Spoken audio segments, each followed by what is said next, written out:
Indian Trail. I don't know much of it. Yeah, that's where my son was going to school. He would have met Sean? Yeah. Oh, no kidding. Yeah. No, you guys must live close. We used to live in Providence Country Club. Okay. Now we live about 2 miles yeah, from here. I've been playing basketball there for 10 years, but I never went to church there because we went with my mother-in-law. And so when we started having trouble with my youngest, I said, we're just going to go visit. And within 5 minutes, it was like, I mean, we knew exactly what was going on, and we knew that he had a hand in everything. So we've been there for a little over 2 years, but after I started going, kind of freaked out a little bit, and I met with the pastor, the one that meets in the contemporary service. Mm-hmm. So you got the big one up on the hill with Pastor Mike Whitson, and then the other one is his son-in-law, Lance Bradley. Yeah, okay. So I had breakfast with Lance. He played basketball with us. So I went and I told him, I said, this is what God's laid on my heart. And I said, you guys have told me to be bold. I told all of us to be bold and have a purpose. And so I'm going to do this with or without you. The boxes, and of course they said, yeah, they're gonna help. But what happened was we started, and then they didn't really believe it was going to take off. I don't think they kind of pulled back a little bit. And then I got 9 churches down in Anson County that would listen to me because that's a really poor place. Poorest county in North Carolina is Anson County. Mm-hmm. And so and then they're like, oh, we're going to get back on board. So now we deal with 20 churches, and Elevation just took us on, I think. We did our first mission with them last week in Lancaster. So it's now way bigger than anything in a year span that I thought it would be. But he's opened up every single door. So you familiar with Hopewell Baptist in Monroe?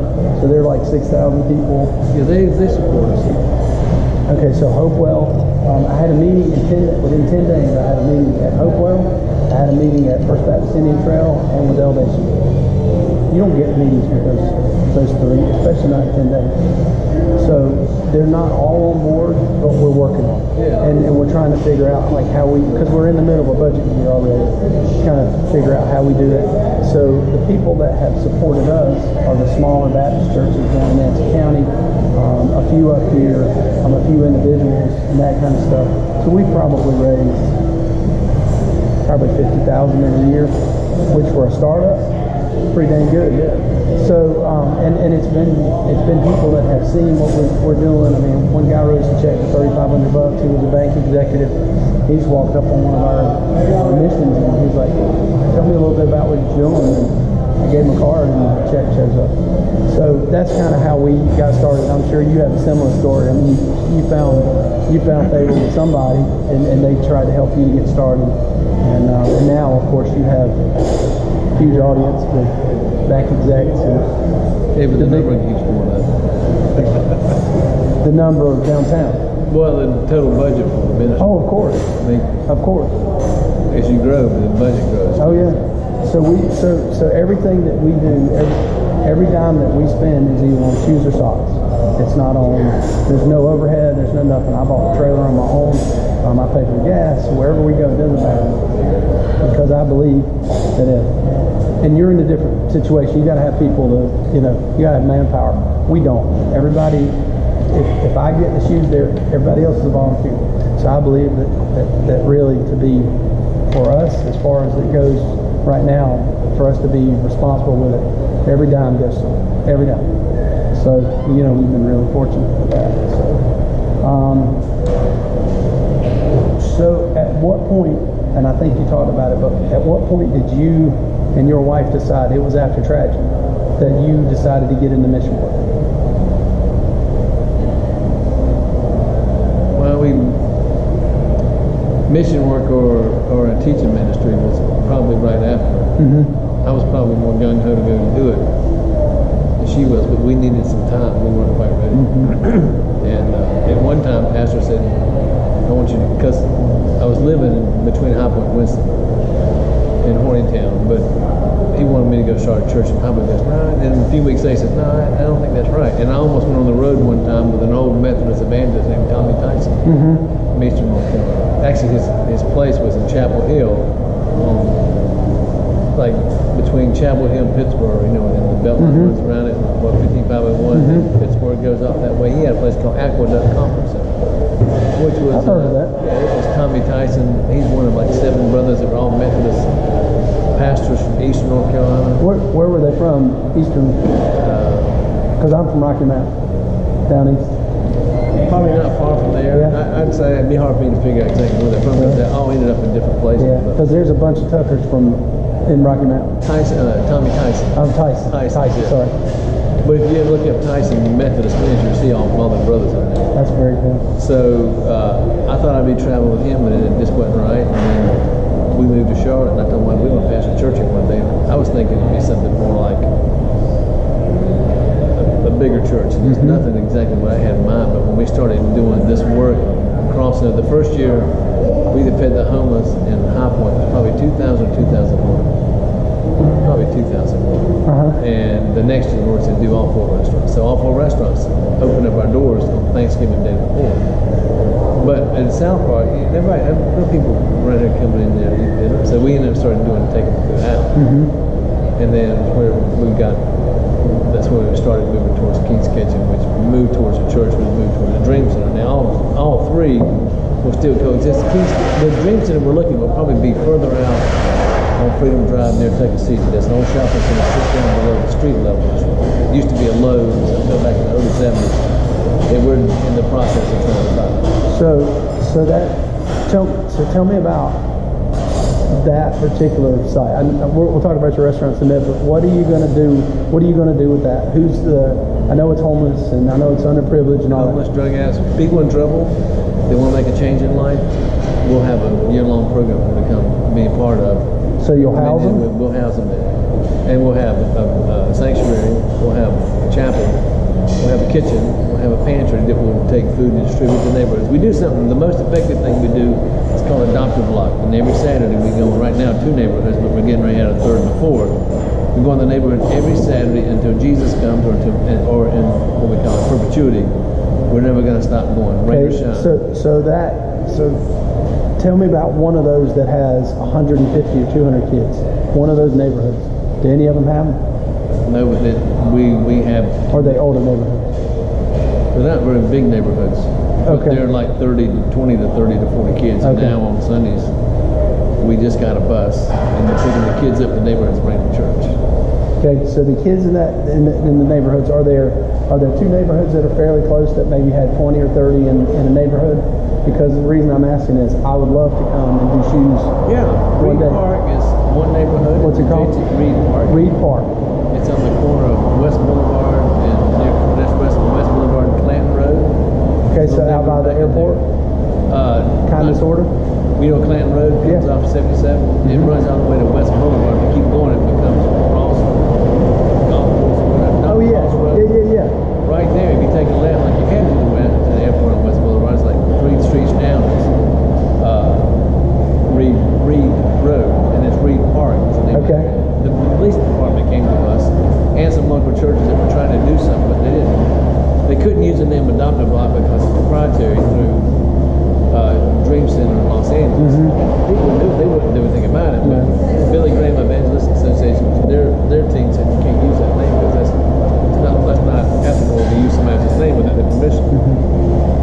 Then when they were going to call it, they didn't really know how they're going to run it, so they called Tanya Eric, who's a captain over in that part of the police department, heard about us by Googling Adoptive Block, saw our name and said, would y'all do it? We said, yeah, that's what we're here for. So we went out there in April or May and started going to the neighborhood and going on Saturdays and just praying with them. And then in June we took it over. We already started J.T. Williams, which is on Statesville Avenue right before you get to 85. The neighborhood on the left. In fact, we were looking at that area, that zip code 28206, which at one time, and this is all debatable, but it was reported that it was 11th most dangerous zip code in the United States.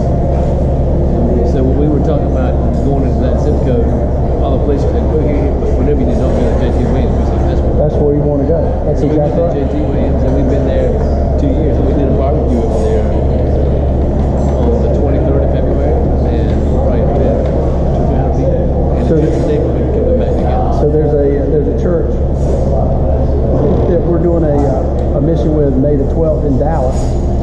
Adventure Church, and and they went to the crack houses, and they bought a piece of property, and their church is in the middle of this crack house.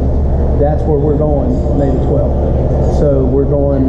So we do things during the week. We'll do like at least one Saturday a month. We'll have a big one. April 21st, we're going to be down at Anson High School football stadium. 1,000 kids. It's a whole youth crusade. You ever heard of Mike Satterfield? Mike is an African American evangelist with. He's got his own, but he does youth. Where's he from? Dallas, Texas. Oh, Dallas, Texas. He's coming in. You're talking about Dallas, North Carolina? Yeah. Okay. He's coming in. He's flying in. Okay. The Anson Baptist Association has him coming in for the youth revival. And so anyway, so we kicked that off on June the 21st, April 21st, and then the 22nd to 25th they're having speakers each night. So BJ Hill is number 98 for a state. He's speaking the first night. He's getting ready to get drafted. So when you talk about, look him up, Google him, but you'll see he started out as a 6th-round projected pick, went to the Senior Bowl, jumped to 4th round.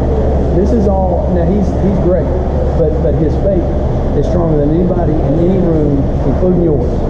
He's coming from a place where his mom is custodian at West Stanley High School, no education, and all 4 of his siblings, himself and then his 3 sisters, all graduated from college. Wow. Because she had that kind of faith that said, God, I'm gonna believe this, I'm gonna claim it, and all of my kids are gonna get out. He went from 6th round, 4th round, went to the combine, and now he's the 3rd round. So you're talking millions of dollars every time he moves up. So we were sitting there on Sunday morning before we went to church, and we were watching the combine. And I told my wife, I said, you watch, because he did 35 reps. He was one of the top 3 or 4 in that. So strength is not a problem. I said, but you watch. I said, if he runs under a 5:040, he ran a 4:99. He jumped up a whole nother round. 1/10 of a second makes that big of a difference. So his family helps us. And so anyway, so when when we're looking around and these people are coming from nothing and they're graduating, it's a big deal. It's a big deal. So check him out. He's speaking the first night. I got him to speak the first night, and he's going to talk to the kids about obviously staying in school. But he's going to talk to them about faith and why if you're even in the worst circumstances, you still got to have that faith, because you never know when you're the one that's going to change the world. So, what did your family? They kind of mentioned your wife. What did your family, and I'm talking extended family as well, think about your decision to go all in for God and to serve? Well, like I told you, my dad was son of a Pentecostal Holiness preacher, and we kind of went back to the Pentecostal roots of our family. And they thought we probably went a little too far out there. Yeah. So, did you get pulled back from your wife? As far as she went first. Oh, she's the one. Okay. I mean, she tried to list a Christian meeting. I said, she's going up to it. Then she was going to take a litany when she was young to a healing meeting. I said, well, maybe going to Methodist Church. So Methodist is right down the middle, kind of the middle. Methodist is pretty, a little further back. But they're kind of right down the middle of the road. They're never going to kind of step on your toes. They're not going to challenge you. They're not going to talk about sin. But if you were a Methodist preacher and you preached what I preached, they'd probably ask you to leave. So. Exactly. My dad grew up Methodist. So I'm in that position. I love Methodist Church. Yeah. John Wesley was on fire, and he was on fire more than they are today. Yeah. But my wife is now questioning her faith, and so I know it's the devil trying to get in between. It's just the way it is. It happens, but I know that if he's trying to get in between me and my kids or my whoever, I know I'm on the right track, and I'm not going to veer off of it. I'm going to continue down this road. We're going to do this ministry, and eventually one day it'll be what man is. Excited about the ministry? She was, and now she's kind of pulled back because she's feeling like it's another full-time job for me. where she would rather be home, and none of that. I mean, she's public. I mean, she's very open about it with me, and she says, I'm questioning now, not my faith, because she's very strong, but the fact is, like, she won't go to the one church with me, but she'll go to up on the hill, which is a more traditional church. So she's now kind of transitioned back towards the Presbyterian church, which is kind of, a little bit more mainstream. Down at the modern service, it's more like elevation. It's all elevation songs. It's that worship of you're feeling it, and there's so many different ways to worship, and what gets one person excited is different than what gets my mother-in-law excited. She's more the old school hymns, not getting super excited, that kind of stuff. But anyway, it is what it is, and the whole elevation thing. And I was upfront about it. I questioned them to start with, but when you look at the demographics of who they're pulling in, those kids are lost, and they're not welcome at their grandparents' church.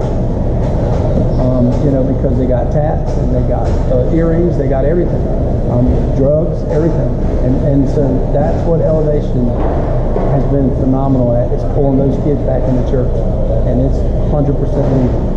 I didn't realize that until I started working for them, doing press wash, and I got to know the two guys that I work for, and they were in that boat, and they were like, dude, we had no home, we had nothing. So pretty neat. So you told me about your ministry. You told me, and let me know when you need to go. I just have to leave here I need to get my stuff together and be gone by 2:30. Oh, okay. So we're good. So we'll keep on. So this one is, what does your event look like on event day? Like if you had random events, but yours is every day. I mean, you're basically doing something every single day. We're 24/7. Yeah. So we're 24/7. The fact that we have a ministry funding that people can call us anytime. And wow. Somebody's always on. And somebody mans it. Yeah. And we'll be the church like the LA, the church that never sleeps. Yeah, that's awesome. We have Bible study 5 days a week. We do street ministry on Friday nights. We go out downtown and hand out the world famous Charlotte Mecklenburg Dream Center chili cheese dogs, probably 160 of them. We don't carry tracts. All we do is just go out and talk to people and build a relationship with them and ask if we can pray. We just want to love people. That's it. And that